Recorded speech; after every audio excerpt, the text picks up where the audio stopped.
النهاردة اليوم 23 من كروشينيو، وبما اني بقالي يومين ما اشتغلتش بسبب ظروف السفر، فحبيت ان انا اعوضكم النهاردة ونشتغل سوا مشروع النهاردة.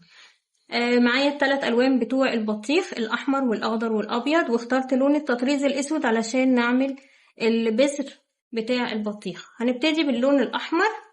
هنشتغل 6 غرز حشو في دايرة سحرية.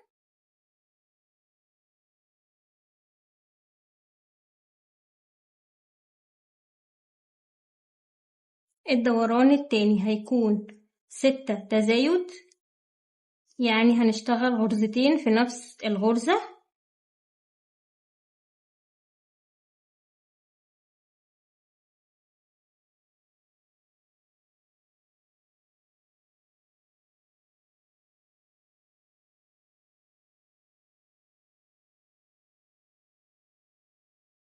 مفروض الدوران ده يكون 12 غرزة. الدوران اللي بعد كده هنعمل غرزة وتزايد.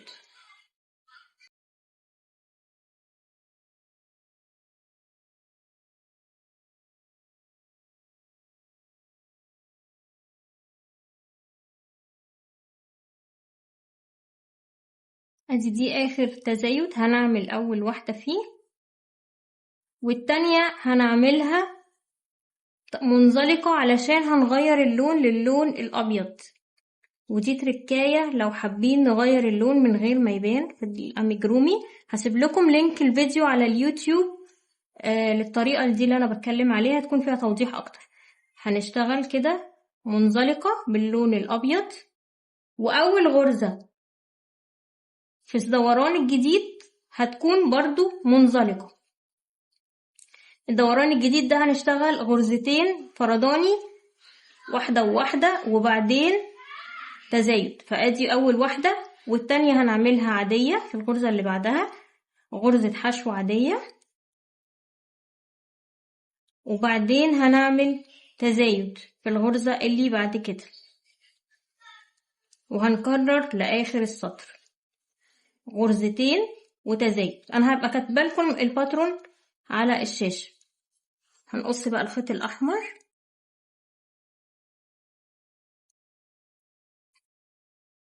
خلاص مش محتاجينه.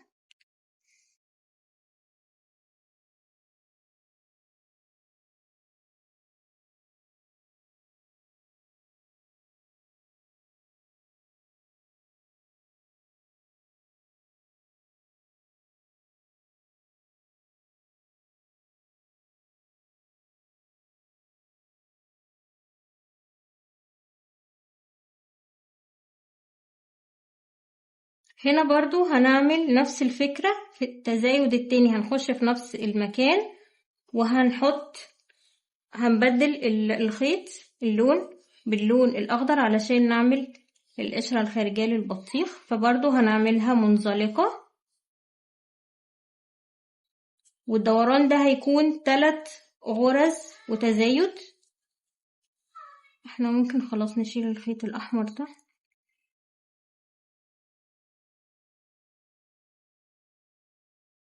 فبرضو هنعمل أول واحدة منزلقة،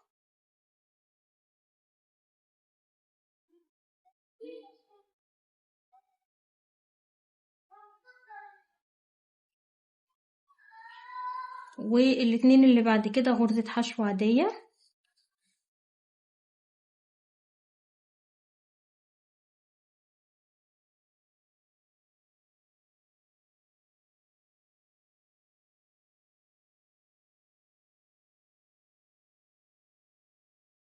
يبقى كده ادي 1 2 3، واللي جاية هتكون تزايد 2 في نفس الغرزة.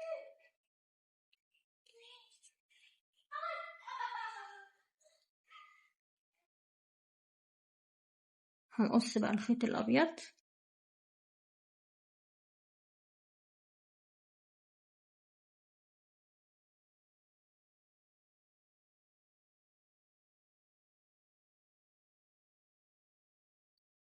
ودول كده آخر مجموعة.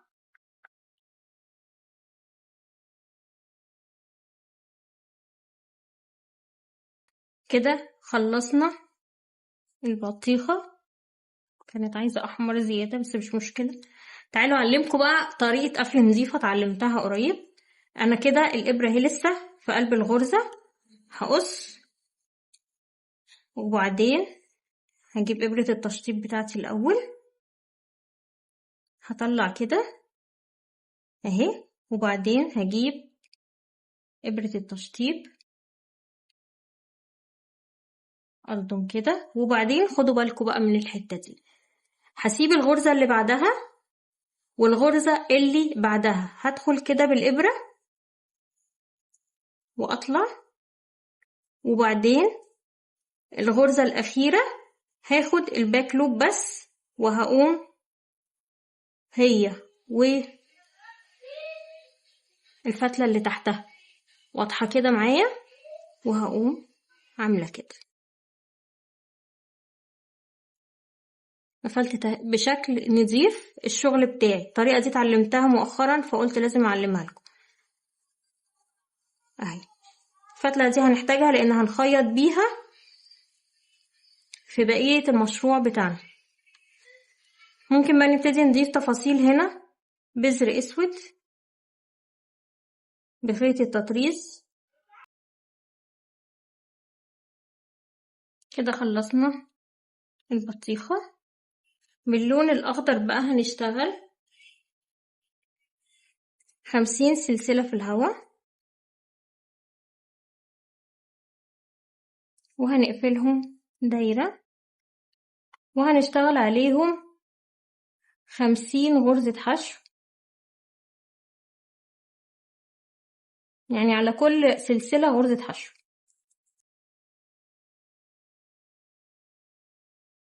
هنقفل برضو بنفس الطريقة كده. خلصنا الجزء الأساسي. هنضيف بقى البطيخة هنا، وممكن نعمل كمان ربع بطيخة. هنشتغل باللون الأخضر حوالي 11 سلسلة. هنشتغل في تاني سلسلة من الإبرة، هنشتغل 10 حشو. نجيب الخيط ده عشان نخبيه واحنا بنشتغل،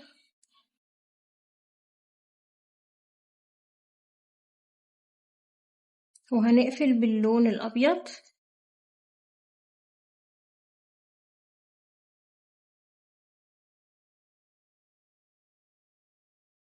هنطلع سلسلة في الهواء، وهنشتغل برضو 10 حشو.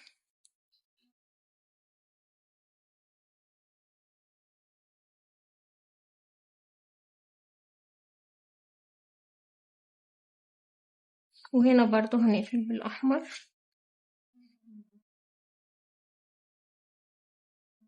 ونشتغل سلسلة في الهواء،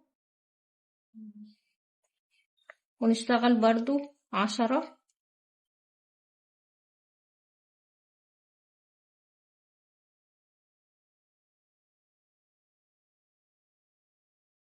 هنطلع سلسلة، هنبتدي ننقص بقى، هننقص من أول غرزتين هنبتدي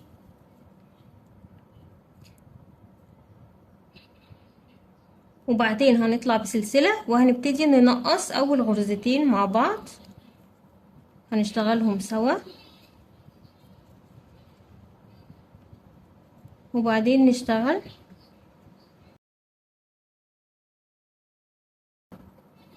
هنطلع بسلسلة وبنفس الطريقة.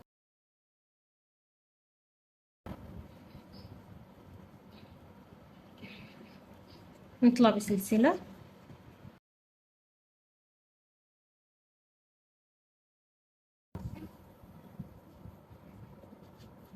يبقى كده عملنا ربع بطيخة.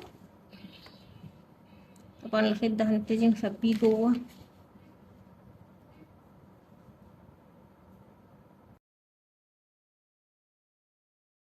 برضو هنضيف كده كام بذرة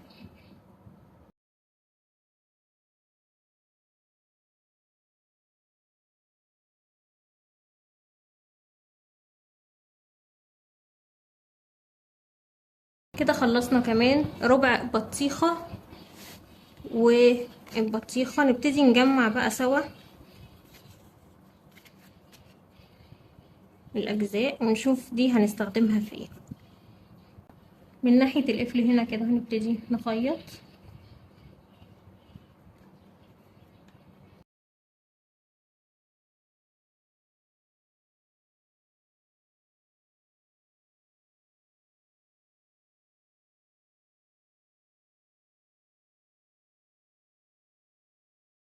كده خلصنا الاختراع ده، انا بحب اسميه توكة السماعة. ادي السماعة بتاعتنا بنطبقها كده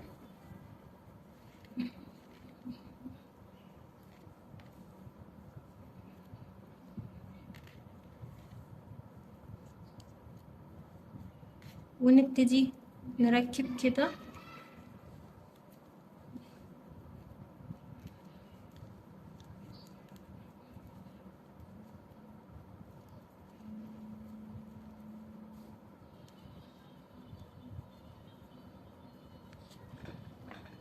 بنركب كده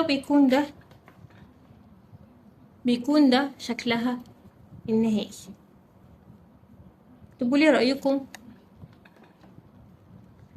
رأيكم في الكومنتات، ولو نفذتوها ياريت اشوف تطبيقاتكم. ابعتوها لي في رسالة على الخاص او على انستجرام زي ما تحبوا. اشوفكم في فيديو جديد.